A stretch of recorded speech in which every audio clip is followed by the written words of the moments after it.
Assalamualaikum warahmatullahi wabarakatuh. Alhamdulillahirabbil alamin. Allahumma sholli ala sayyidina Muhammad wa ala ali Muhammad. Perkenalkan, saya Aimariati dari kelas 2A Pendidikan Fisika. Di sini saya akan mereview materi mengenai kajian fikih tentang muamalah atau jual beli. Dalam bahasa Arab, istilah jual beli atau muamalah ini disebut al-bai, artinya menukarkan sesuatu dengan sesuatu yang lain. Menurut syara, yaitu menukarkan sesuatu benda dengan alat pembelian yang sah atau dengan benda lain melalui jalan ijab qabul dengan ketentuan syara.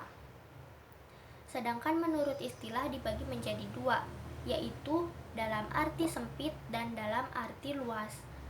Dalam arti luas yaitu aturan atau hukum Allah untuk mengatur manusia dalam kaitannya dengan duniawi dalam pergaulan sosial. Sedangkan menurut arti sempit yaitu pengertian muamalah merupakan transaksi atau perjanjian yang dilakukan oleh manusia dalam tukar-menukar barang yang memberikan manfaat. Dasar hukum jual beli. Yang pertama ada firman Allah Subhanahu wa taala dalam Quran surah Al-Baqarah ayat 275 yang artinya padahal Allah telah menghalalkan jual beli dan mengharamkan riba. Mengapa sih jual beli dan riba selalu disandingkan? Karena ada yang menyamakan antara jual beli dan riba. Setiap ambil manfaat dari hutang itulah yang dinamakan riba.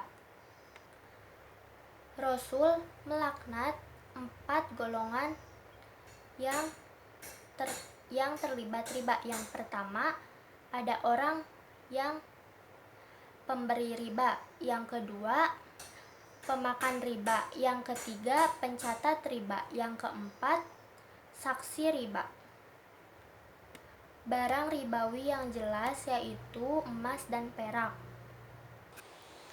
Sabda Nabi Muhammad SAW.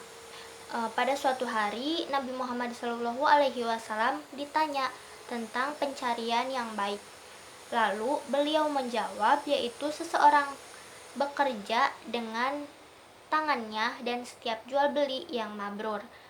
Maksud mabrur di hadis itu adalah jual beli yang terhindar dari usaha tipu menipu dan merugikan orang lain. Lalu ada ijma sahabat, para ulama bersepakat bahwa jual beli yaitu diperbolehkan dengan alasannya bahwa muslim tidak akan mampu mencukupi kebutuhan dirinya sendiri tanpa ada bantuan dari orang lain. Tetapi bantuan tersebut harus diganti dengan barang yang sesuai. Selanjutnya ada ruang lingkup muamalah. Menurut pendapat Al-Fikri dalam kitab Al-Mu'amalah Al-Madiyah wa Adabiyah menyatakan bahwa muamalah dibagi menjadi 2 bagian, yaitu yang pertama ada Al-Mu'amalah Al-Adabiyah, yaitu muamalah yang ditinjau dari segi cara tukar-menukar benda yang bersumber dari panca indera manusia, yang unsur penegaknya merupakan hak-hak dan kewajiban-kewajiban. Ruang lingkup muamalah yang bersifat adabiyah diantaranya adalah yang pertama ada ijab qabul, yang kedua saling meridhoi, yang ketiga tidak ada keterpaksaan, yang keempat hak dan kewajiban, yang kelima kejujuran pedagang, dan yang terakhir penipuan.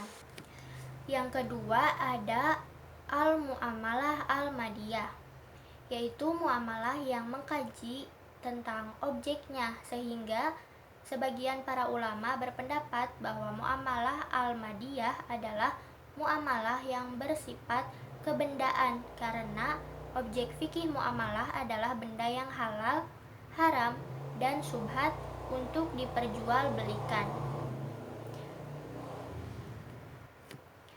Ruang lingkup muamalah yang bersifat madiyah adalah: yang pertama, jual beli, yang kedua, gadai, dan yang ketiga, masalah-masalah seperti bunga dan lain-lain. Sekian penjelasan dari saya. Mohon maaf bila ada kesalahan. Wabillahi taufik wal hidayah. Wassalamualaikum warahmatullahi wabarakatuh.